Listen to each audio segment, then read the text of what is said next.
मेरी ननद ने सबके सामने मुस्कुराते हुए कहा, भाभी, अब तो आपकी किस्मत खुल गई, पूरे 45 लाख मिल गए। मैं भी मुस्कुरा दी, क्योंकि मुझे लगा वह मजाक कर रही हैं। लेकिन अगले ही पल बैंक मैनेजर का फोन आया और उसने जो कहा, उसे सुनकर मेरे पैरों तले जमीन खिसक गई। उसने पूछा, मैडम, क्या आपने सचमुच अपने नाम का 45 लाख का चेक किसी और के खाते में जमा कराने की अनुमति दी थी? मेरा गला सूख गया, क्योंकि मुझे तो यह भी नहीं पता था कि मेरे नाम कोई चेक आया है। और उसी पल मुझे समझ आ गया कि मेरे ही घर में किसी ने मेरी जिंदगी की सबसे बड़ी चोरी कर दी है। मेरा नाम नेहा है। मैं जयपुर की एक प्राइवेट आर्किटेक्चर कंपनी में सीनियर डिजाइनर हूँ। शादी को 5 साल हो चुके थे। मेरे पति अंकित एक इलेक्ट्रिकल इंजीनियर थे। शादी के शुरुआती 2 साल बहुत अच्छे बीते, लेकिन जैसे जैसे मेरी नौकरी में तरक्की हुई, घर का माहौल बदलने लगा। मेरी सास शारदा देवी और ननद रश्मि को लगता था कि मैं जितना कमाती हूँ, उस पर उनका भी उतना ही हक है। शुरुआत छोटी छोटी बातों से हुई। कभी मेरी सैलरी आने से पहले ही खर्चों की लिस्ट तैयार मिलती, कभी मेरी बचत का घर का पैसा कहकर इस्तेमाल कर लिया जाता। मैं हर बार सोचती, परिवार है, चलो छोड़ो। लेकिन धीरे धीरे मुझे एहसास हुआ कि मेरी चुप्पी को मेरी सहमति समझ लिया गया है। रश्मि की शादी टूट चुकी थी और वह पिछले 1.5 साल से हमारे साथ ही रह रही थी। नौकरी करने की बजाय दिन भर मोबाइल चलाती और हर बात पर मुझे ताना मारती। भाभी, आपकी तो लाइफ सेट है, पैसा ही पैसा है। मैं कभी जवाब नहीं देती थी। उसी दौरान मेरी जिंदगी में एक बड़ी खुशखबरी आई। करीब 6 साल पहले मैंने अपने एक पुराने क्लाइंट के साथ मिलकर एक छोटे कमर्शियल प्रोजेक्ट में निवेश किया था। प्रोजेक्ट पूरा होने के बाद कानूनी विवाद चल रहा था, इसलिए मुझे उम्मीद ही छोड़नी पड़ी थी। लेकिन एक दिन अचानक मेरे वकील का फोन आया। उन्होंने बताया कि केस खत्म हो गया है और समझौते के तहत मुझे 45 लाख रुपए मिलने वाले हैं। उन्होंने साफ कहा, हम आपके नाम अकाउंट पे ही चेक जारी करवा रहे हैं। 2-3 दिन में कुरियर आपके घर पहुंच जाएगा। मैंने खुशी से अंकित को यह बात बताई। उसने मुस्कुराकर कहा, बहुत बढ़िया, अब अपना घर खरीदने का सपना पूरा होगा। लेकिन हमारी यह पूरी बातचीत रसोई में खड़ी रश्मि ने भी सुन ली थी। उस समय उसने कुछ नहीं कहा, लेकिन उसकी आंखों में एक अजीब सी चमक थी, जिसे मैं समझ नहीं पाई। अगले 3 दिन में मैं ऑफिस के काम में इतनी व्यस्त रही कि कुरियर का ध्यान ही नहीं रहा। चौथे दिन शाम को घर लौटी तो रश्मि असामान्य रूप से खुश दिखाई दी। उसने मेरे लिए चाय बनाई, मेरे पास बैठी और बार बार मुस्कुरा रही थी। मुझे यह सब थोड़ा अजीब लगा। मैंने पूछा भी, आज इतनी खुश क्यों हो? वह बोली, बस ऐसे ही, कभी कभी बिना वजह भी खुश होना चाहिए। बात वहीं खत्म हो गई। अगले दिन शनिवार था। मैं घर पर ही थी। तभी सुबह करीब 11:30 बजे मेरे फोन पर एक अनजान नंबर से कॉल आया। दूसरी तरफ बैंक मैनेजर थे।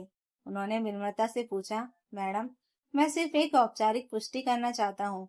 क्या आपने अपने नाम का जारी 45 लाख का अकाउंट पे चेक किसी दूसरे व्यक्ति के खाते में जमा कराने की लिखित अनुमति दी थी? मेरे हाथ से चाय का कप छूटे छूटते बचा। मैंने घबराकर कहा, क्या? कौन से चेक? मुझे तो अभी तक कोई चेक मिला ही नहीं। उधर कुछ सेकंड का सन्नाटा रहा। फिर बैंक मैनेजर की आवाज गंभीर हो गई, मैडम, कृपया आप तुरंत शाखा में आइए। मुझे लगता है यहाँ कोई गंभीर गड़बड़ी हुई है। मैंने फोन काटा और जैसे ही पीछे मुड़ी, मेरी नजर रश्मि पर पड़ी। वह ड्राइंग रूम के दरवाजे पर खड़ी थी। उसके चेहरे का रंग एक पल में उड़ चुका था। उसने तुरंत नजरें फेर ली और तेजी से अपने कमरे की तरफ चली गई। उसी क्षण मेरे मन में पहली बार एक भयानक शक पैदा हुआ। क्या 45 लाख रुपए लाख वाले चेक का गायब होना और रश्मि की अचानक बदली हुई खुशी सिर्फ एक संयोग था, या इसके पीछे वही थी? बैंक मैनेजर का फोन कटते ही मेरे दिल की धड़कन तेज हो गई। मैंने बिना एक मिनट गवाए अपना पर्स उठाया और बैंक के लिए निकल गई। पूरे रास्ते मेरे दिमाग में सिर्फ एक ही सवाल घूम रहा था, मेरे नाम का चेक आखिर किसी और के खाते तक पहुंचा कैसे? बैंक पहुंचते ही मैनेजर मुझे सीधे अपने कैबिन में ले गए।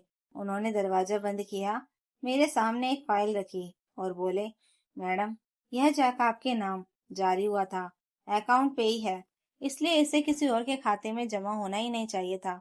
लेकिन जब इसे जमा कराया गया तो कुछ दस्तावेज देखकर हमारे नए कर्मचारी ने गलती से स्वीकार कर लिया।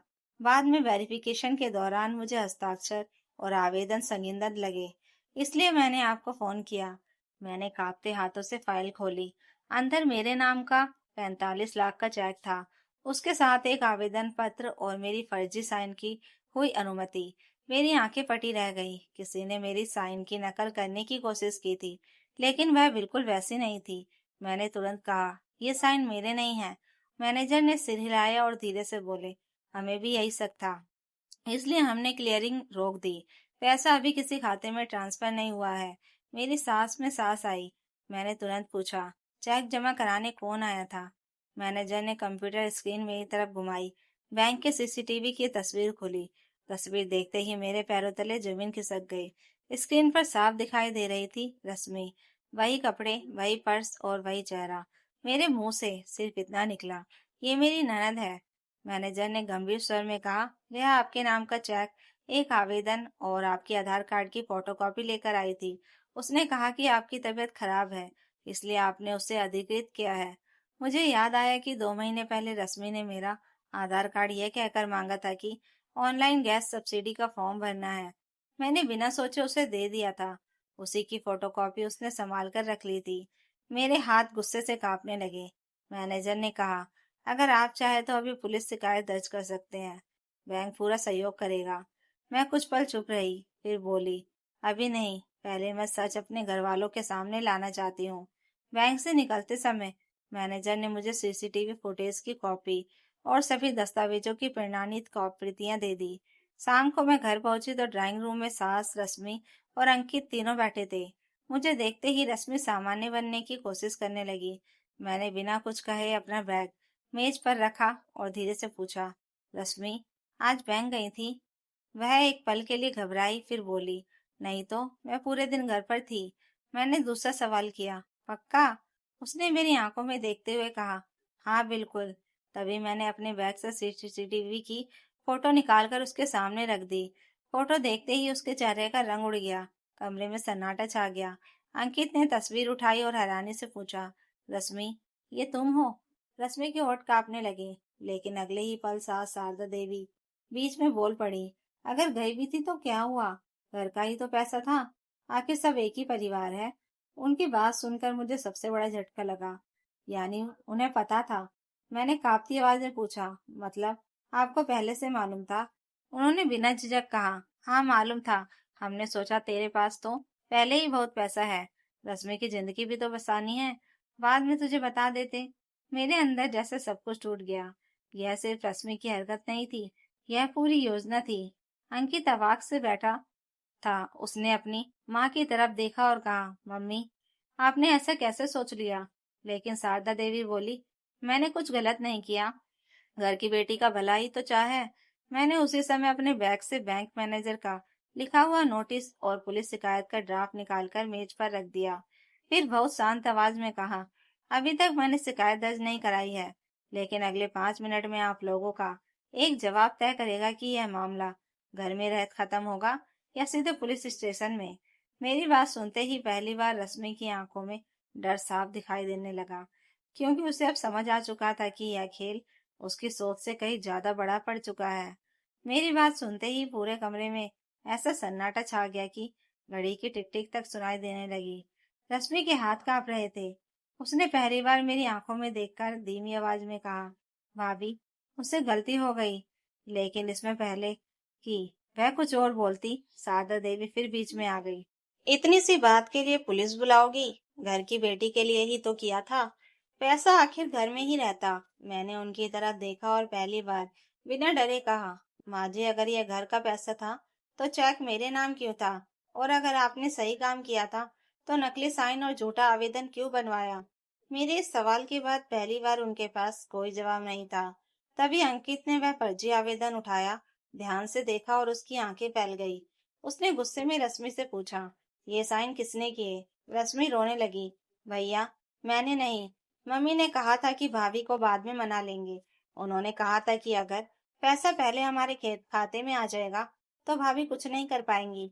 यह सुनते ही अंकित ने अपनी माँ की तरफ देखा। शारदा देवी ने सफाई देने की कोशिश की, लेकिन उनकी आवाज लड़खड़ा रही थी। तभी मेरे फोन की घंटी बजी। बैंक मैनेजर का फोन था। उन्होंने कहा, मैडम, हमने संगीन ट्रांजैक्शन की रिपोर्ट रोक दी है, लेकिन अगर अगले आधे घंटे में आपकी तरफ से लिखित निर्णय नहीं मिला तो नियम के अनुसार हमें पुलिस को सूचना देनी पड़ेगी। मैंने स्पीकर ऑन कर दिया। कमरे में मौजूद हर व्यक्ति ने बैंक मैनेजर की बात सुन ली। फोन करते ही रश्मि मेरे पैरों के पास बैठ गई और रोते हुए बोली, भाभी प्लीज, मुझे जेल मत भेजिए, मेरी जिंदगी बर्बाद हो जाएगी।